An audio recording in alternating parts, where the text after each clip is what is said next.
Chers amis vigilants, bonsoir.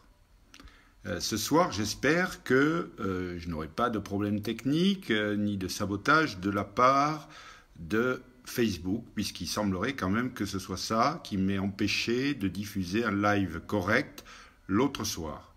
Donc, cette vidéo va être consacrée, comme d'habitude, au halal, et je vais essayer de vous expliquer comment le halal est le symbole de la charia, c'est le vecteur de la charia. Halal veut dire ce qui est pur, ce qui est licite, ce qui est permis pour la charia ou loi islamique. Alors, donc, cette loi islamique s'occupe de tous les aspects de la vie du musulman, depuis sa naissance jusqu'à sa mort, et même au-delà, puisqu'il y a le paradis, qui est peuplé de vierges et de bons vins qui leur sont interdits, évidemment, sur terre. C'est un paradis qui ressemble à un lupanar, ça c'est un premier point. Et donc, lorsque je me suis lancé dans le combat contre le halal, c'était pour la protection des animaux et la protection des consommateurs. Chemin faisant, je me suis rendu compte que le halal aussi était un puissant moyen de ramasser de l'argent. Ça a été démontré par Madame Bergeau-Blaclair sur ce sujet, c'est-à-dire que l'affairisme mercantile a rencontré l'obscurantisme religieux, bien sûr, une rencontre très fructueuse, à telle enseigne que M.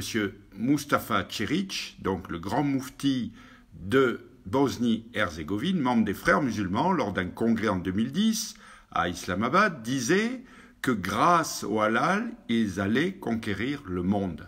Ce n'est pas moi qui l'invente, c'est tout ce que je dis est vérifiable. Donc j'ai tous les éléments d'ailleurs, pour ceux qui voudraient que je le confirme. Alors, donc le halal, c'est ce qui est pur. Et en ce qui concerne la viande, une viande sainte n'est pas forcément une viande saine. Je vous l'ai démontré lors de ma dernière vidéo. C'est une méthode qui est sale, qui souille la viande et qui peut entraîner des risques et qui sont non négligeables. Alors, la charia. La charia, c'est la loi islamique. C'est la loi islamique et je vous conseille donc la lecture d'un livre que je viens de terminer et qui a été pour moi une véritable révélation, même si je connaissais pas mal de choses concernant l'islam. C'est un livre qui vient de sortir, qui s'appelle « L'islam mis à nu par les siens ». Donc ce sont des textes qui ont été écrits par des musulmans qui ont quitté l'islam, qui se posent des questions au sujet de l'islam, qui est extrêmement intéressant.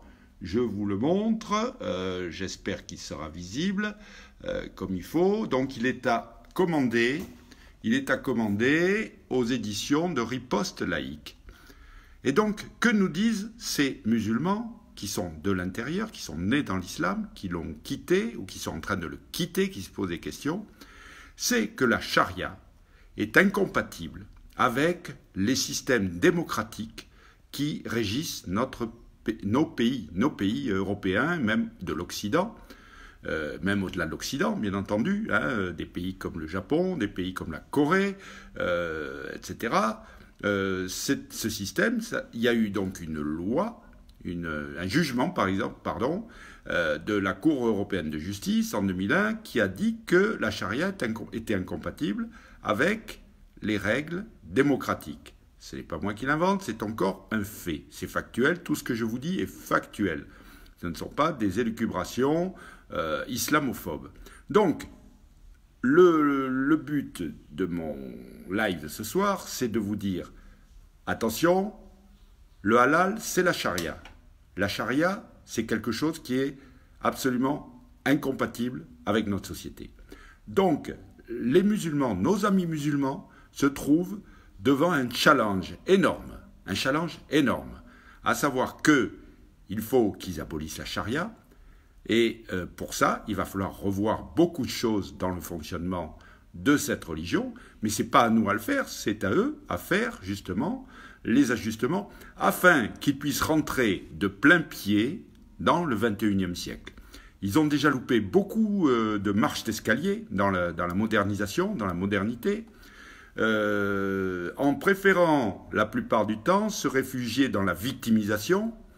Donc leur tactique à l'heure actuelle dans nos sociétés, c'est d'abord la provocation, qui entraîne une réaction, bien entendu, et ensuite, troisième phase, ils se victimisent. Donc ce n'est pas leur faute, c'est notre faute de nous qui sommes des méchants, qui ne veulent pas accepter leurs us et coutumes.